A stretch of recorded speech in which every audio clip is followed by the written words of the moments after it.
When Turnus saw that the Latins were disheartened, broken by the war going against them, that his promises were now being claimed, and that he was being singled out in their eyes, of his own accord he blazes impeccably and raises his spirits. Just as in the Carthaginian field, that lion wounded in the breast by the hunter's serious blow then finally begins the fight, and rejoices as he shakes his hairy muscles on the ground, fearlessly breaks the robber's weapon, which is fixed in him, and roars from his blood-stained mouth. In similar fashion, violence swells in the fired-up Turnus. Then he addresses the king thus, and agitated begins as follows. There is no delay as far as Turnus is concerned. There is no reason why the cowardly followers of Aeneas should take back their words, nor to refuse what they agreed. I am engaging him. Bring the sacred vessels, sire, and draw up the agreement. Either I shall attend the chosen deserter of Asia with this right hand down to the underworld, let the Latins sit on watch, and alone, with the sword, I shall refute the shared accusation, or let him rule the conquered, and let Lavinia pass over to him as his wife. To him Latinus replied with a calmed heart, O youth outstanding in spirit, it is right that I should take counsel and fearfully weigh up all the possibilities, with as much more earnestness, as you yourself surpass everyone with your bold courage. You have the kingdoms of your father Daunus, you have many cities captured by your hand. Likewise Latinus has gold and goodwill.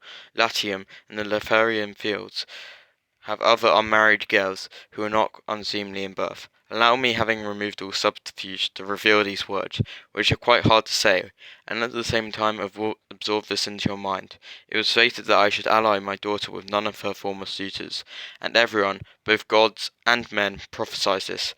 Overcome by love for you, overcome by kindred blood and the tears of my sorrowing wife, I broke all ties. I snatched the promised bride away from my son-in-law, and took up unholy arms. From that action, Turnus, you see what disasters, what wars assail me, how great the toils you are the first to suffer. Twice defeated in mighty battle within the city, we protect the hopes of Italy with difficulty. The waves of the Tiber are still warm with our blood, and the vast plains are white with bones. Why do I keep wandering so often? What madness changes my mind? If I am prepared to receive the Trojans as allies on the death of Turnus, why do I not rather abolish the battles while he is alive? What will your kindred Rutulians say? What will the rest of Italy say? If I betray you to death, may fortune negate my words, when you seek my daughters in marriage. Consider the various changes in war. Pity your aged father, whom sorrowful Ardea, his native land, now separates far from you. By no means is the violence of Turnus softened by his word. It raises more and grows worse because of the attempted remedy. As soon as he was able to speak, he began to speak as follows. As to the anxiety which you have for me, most notable sire, I pray that you lay it aside for me, and allow me to barter death for glory. I too, sire, hurl spears and no weak iron with my hand, and blood flows from the wound inflicted by me. Far away will be his goddess mother, to hide the fugitive in the womanly cloud, and conceal herself in the far empty shadows. But the queen, terrified by the new turn of events in battle, wept and doomed to die, tried to hold back her fiery son-in-law. Turnus, by these tears, by any respect for a martyr that touches your mind, I beg you, you are now the only hope. You are the support of my wretched old age. The glory and empire of Latinus are now in your hands, and the whole house leans and rests. One thing I beg, cease to join in, and to hand fighting the Trojans. Whatever fortunes await you in the contest of yours, await me also, Turnus. Lavinia received her mother's speech, sprinkling her burning cheeks in tears, in whom a great deal of redness had placed fire beneath and run over her heated face, just as if the person stained Indian ivory with blood-coloured purple dye, or when white lilies, mixed with many roses, grow red. Such colours did the maiden produce on her face. How did love disturb? And he fixed his countenance upon the maiden. He burns more for the battle and address a martyr, with a few words. Do not, I beg you, do not pursue me with tears, nor with a bad omen so great, as I go into battles of the cruel war.